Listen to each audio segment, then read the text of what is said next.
제가 인도네시아에 있을 때도 마찬가지고 어디 팀에 있든지 그 팀의 문화라든가 그 나라의 문화, 뭐 종교, 그다음에 습성, 뭐 음식 이런 것들에 대한 거를 인도네시아에서 처음부터 그거를 제가 알고 공부를 했었고, 여기 와서는 또 이제 박 감독님 이제 그런 것들 이제 일단 뭐 신태용 감독님하고는 선수 때부터 알았었고, 뭐 경기도 같이 많이 했었고 상대 팀으로서 했었고, 또 제가 호주를 처음 넘어간 계기가 신태용 감독님이 이렇게 요청을 하셔갖고 신태용 Oke guys, ulang coba-coba. Ya, itu merupakan pernyataan dari mantan asisten dari Coach Sintayong ketika di Timnas Indonesia, yaitu Gong Oh Hyun, terkait tentang Timnas Indonesia. Nah, pada akhirnya banyak banget melalui Instagram yang nge-tag nama aku di berbagai macam berita yang diposting oleh fanbase ataupun berita-berita terkait tentang Timnas Indonesia. Terkait tentang apa? Ya, pernyataan dari mantan asisten Sintayong, yaitu Gong Oh Hyun, yang secara belak-belakan membongkar dalam tanda petik aib pemain Indonesia. Nah, jadi teman-teman, beberapa waktu yang lalu ketika usai pertandingan Toulon, turnamen yang di Prancis yang diikuti oleh pemain kita Timnas Indonesia, dan pada saat usai pertandingan diwawancarai pelatih Indonesia pada saat itu Zenan Radonjic. Nah, di situ sempat terlontar pernyataan dari Zenan Radonjic yang menjadi pelatih Timnas Indonesia di Toulon, turnamen di Prancis teman-teman, yang mengatakan bahwa sepak bola Indonesia ini bisa bersaing di Asia Tenggara. Nah, pada saat aku memposting ataupun mengupload video tersebut, banyak sekali oknum-oknum supporter Indonesia yang menyerang aku teman-teman. Kenapa? Harusnya jangan memposting video tersebut. Kenapa? Karena itu akan menjatuhkan mental pemain-pemain Indonesia atas pernyataan level sepak bola Indonesia ini bisa bersaing di Asia Tenggara. Nah, cukup aneh memang. Cukup aneh teman-teman ketika ada oknum-oknum seperti itu kita jumpai, dan seolah-olah nggak bisa kita mengkritik ataupun memberi masukan untuk sepak bola Indonesia ataupun secara jujur menyatakan bagaimana kondisi sepak bola Indonesia sekarang ini. Cukup miris kan ketika ada statement menjelek-jelekkan ataupun memberikan kritikan dalam tanda petik terkait tentang Timnas Indonesia, langsung dibela. Jangan posting hal tersebut, nanti menurunkan mental. Padahal Zenan Radonjic yang menemani Timnas Indonesia di Toulon, Prancis teman-teman, yang melontarkan pernyataan tersebut. Pun pada akhirnya Gong Oh Hyun, orang yang sangat dekat sama Sintayong teman-teman, seperti di awal video tadi, membongkar belak-belakan kondisi pemain Timnas Indonesia. Zenan Radonjic, pelatih Timnas Indonesia aja yang masih sedikit mengatakan level sepak bola Indonesia bisa bersaing di Asia Tenggara, udah dihajar aku kemarin dalam tanda petik ya teman-teman. Nah, ini secara belak-belakan bersumber dari Zing News, media dari Vietnam, kemudian ada The Tau 247 mensadur berita tersebut dan viral beberapa jam kebelakangan ini teman-teman, dan dikutip oleh media-media Indonesia, Super Bowl, kemudian Pikiran Rakyat, dan banyak sekali yang memposting di Instagram terkait hal itu. Apa yang disampaikan oleh Gong Oh Hyun? Oke, kita baca teman-teman. Ini banyak banget yang nge-tag terkait tentang berita tersebut. Menurut Gong Oh Hyun, para pemain Timnas Indonesia dirasa agak sulit mengikuti setiap instruksi yang diberikan oleh tim pelatih. Sepanjang bekerja di Timnas Indonesia, Gong mengaku para pemain sulit didekati dan tidak ramah. Nah, ini cukup menarik. Kemudian kesan pertama waktu di Indonesia, pemainnya agak jauh dan bisa dibilang agak susah didekati, kurang ramah, dikatakan oleh Gong Oh Hyun.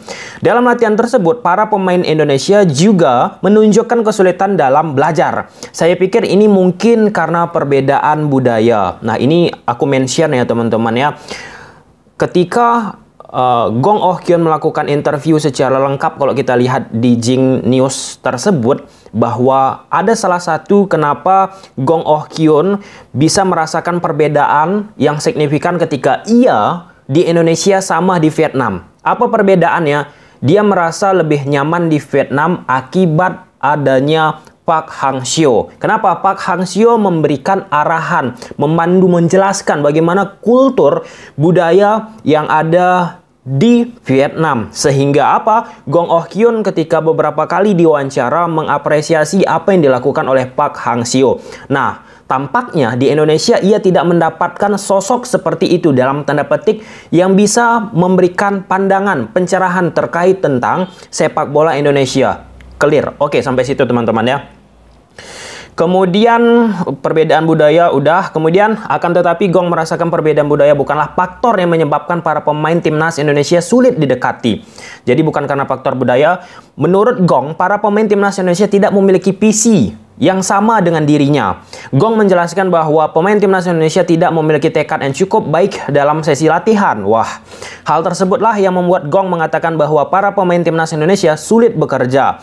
Kata Gong lagi, tambahnya. Tetapi setelah beberapa sesi, saya menemukan bahwa bukan itu masalahnya, bukan budaya. Pemain Indonesia tidak memiliki semangat yang cukup baik, tekad yang cukup seperti yang saya inginkan, sehingga sulit untuk bekerja. Dan ini salah satu yang ia sampaikan juga di media Vietnam tersebut, bahwa ada perbedaan intensitas ingin bekerja keras antara pemain timnas Indonesia sama timnas Vietnam, teman-teman. Kenapa? Karena Gong Oh Kyun sekarang menjadi pelatih timnas Vietnam U23. Cukup miris dan menyakitkan sih benar dalam tanda petik ya. Kemudian beda halnya dengan pemain Indonesia, Gong mengatakan para pemain Vietnam jauh lebih memiliki etos kerja yang baik. Etos kerja tersebutlah yang membuat Gong lebih menyukai pemain Vietnam dibanding pemain Indonesia. Gong juga berkata bahwa etos kerja yang dimiliki Vietnam mengingatkannya pada para pemain dari Korea Selatan. Kemudian ditambah lagi oleh Gong, semuanya berbeda ketika saya pergi ke Vietnam. Saya melihat pemain Vietnam sangat bertekad, pekerja keras, dan menunjukkan sikap yang sangat progresif seperti pemain Korea. Ini terkait tentang, ya kita lihat aja latihan yang dilakukan oleh Park Hang-seo kepada pemain-pemain Vietnam, gila-gila kali.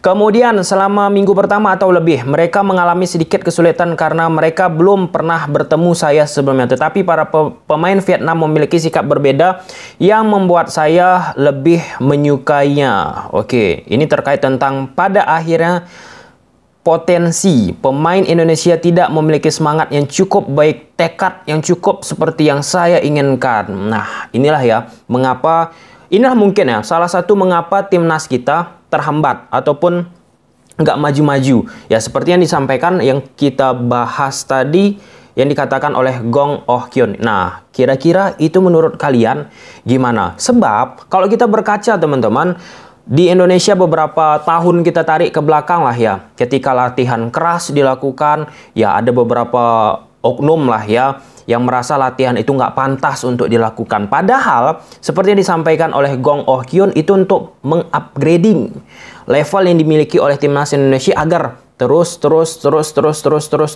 meningkat. Nah, secara nggak langsung dari sini kita bisa melihat perbedaan antara level timnas Indonesia dengan level timnas Vietnam. Pertama, dari sisi etos kerja keras, fisik teman-teman. Efeknya apa? Kita lihatlah, Vietnam terus selama 90 menit semaksimal mungkin ia bisa terus bekerja keras. Ada ada rasa semangat yang berkobar terus. Ya, kalau kita lihat, bukan bicara tentang timnas sekarang juga ya.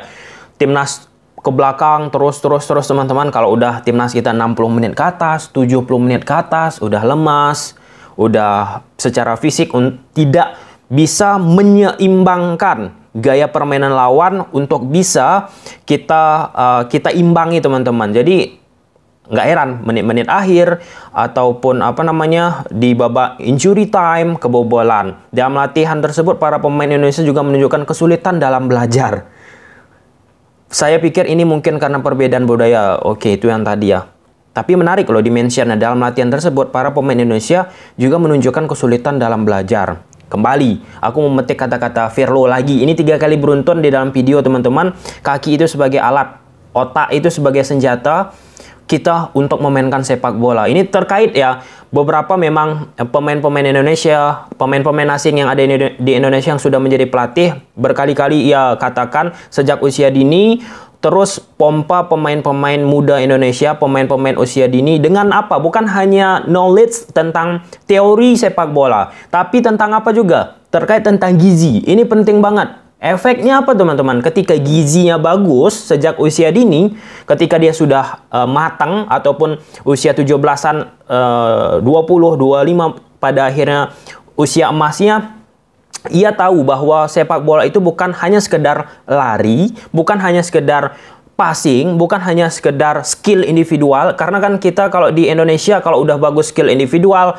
lari dan lain sebagainya, kita anggap itu pemain seperti Lionel Messi, pemain top bintang dunia, pemain fantastis, bombastis. Bukan hanya sekedar itu. Bermain sepak bola perlu dengan otak. Dan gak heran teman-teman, kalau di luar sana banyak loh pemain-pemain yang menggunakan otak, dalam tanda petik ya teman-teman. Gak banyak lari, tapi dia bisa menjadi jantung di dalam taktikal yang diterapkan oleh suatu tim di Eropa. Inilah ya, kembali ini untuk menjadi evaluasi diri kita. Dan gak mungkin juga Gong Oh Kyun ini ketika menjadi masih misalnya menjadi staf pelatih timnas Indonesia melontarkan hal demikian. Ketika dia pergi baru dia lontarkan. Ini hal lumrah, banyak dilakukan oleh pelatih-pelatih ataupun mantan pelatih. Ketika dia udah pergi baru dia ungkapkan apa itu kebobrokan, dalam tanda petik, aib-aib yang ada di sepak bola Indonesia, dalam tanda petik. Dan nggak mungkin dan nggak heran juga misalnya pada suatu saat nanti Sintayong, whoever lah, siapapun itu nanti pada akhirnya mengungkapkan kebobrokan, aib lah ya dari pemain-pemain sepak bola kita yang dia blow up ke media internasional. Sebab teman-teman, pada saat aku membuat video ini, Sintayong melalui Instagramnya mengklarifikasi terkait tentang ia datang ke pesantren yang ada di Bandung. Nah, banyak memang spekulasi yang mengatakan bahwa itu dikait-kaitkan dengan dunia politik. Ketua Umum PSSI teman-teman. Ya, you know lah ya. Tapi di situ diklarifikasi oleh Sintayong itu karena keinginannya, karena kemauannya dan sering ia lakukan di Korea Selatan. Ya, ini setidaknya mampulah ya meredakan situasi yang sedang banyak dibicarakan antara Ketua Umum PSSI yang dalam tanda petik lagi harus hati-hati teman-teman yang ingin maju di Jabar, kita nggak tahu, tapi setidaknya mampu meredam. Namun cukup aneh. Kayaknya cuma ada satu-satunya di dunia ketika ketika pelatih timnas Indonesia ataupun pelatih kepala sepak bola mengklarifikasi bukan kaitannya tentang sepak bola, tapi kaitannya tentang datang ke tempat-tempat sosial, teman-teman. Biasanya kan pelatih sepak bola ataupun pelatih kepala selevel timnas lagi kan mengklarifikasi datangnya pemain, kenapa pemain itu direkrut, kenapa pemain itu nggak dipanggil, dan lain sebagainya terkait taktik, teknis, dan lain sebagainya, teman-teman, pengalaman.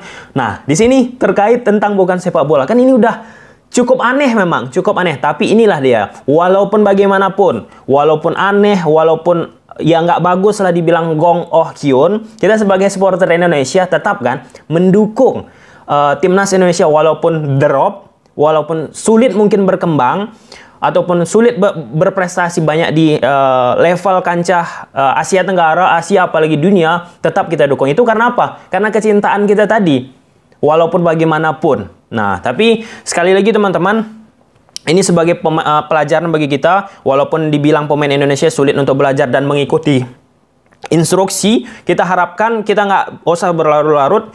Usia dini kita lengkapi dengan fasilitas, training center, dan inilah pentingnya. Ada rasa aware, ada rasa ada rasa bertanggung jawab. Stakeholder yang ada di tatanan sepak bola kita, teman-teman, sepak bola Indonesia. Sebab kenapa?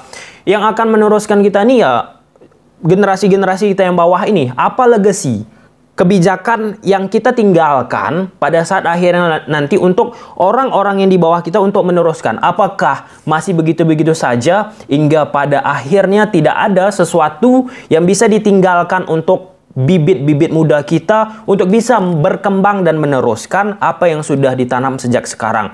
Dan poin terakhir teman-teman, nggak usah lah ketika Sintayong sudah kalah ataupun nggak bagus performanya, ganti pelatih out, balik lagi ke Luis Mia. Itu putar-putar aja, nanti Luis Mia kalah, nggak bagus, putar lagi, ganti pelatih. Itu dangkal banget pikirannya. Percaya proses. Kenapa teman-teman? Kita ini udah semua ini udah Sintayong udah bagus. Ini terkait tentang kualitas lagi. Kualitas itu muncul dari apa? Bibit dari usia muda dan fasilitas yang diberikan oleh negara. Kok disalahkan Sintayong? Lalu peran federasi di situ apa? Apakah hanya sekedar ganti-ganti pelatih atau bagaimana? Coba kalian komen di bawah. Bye.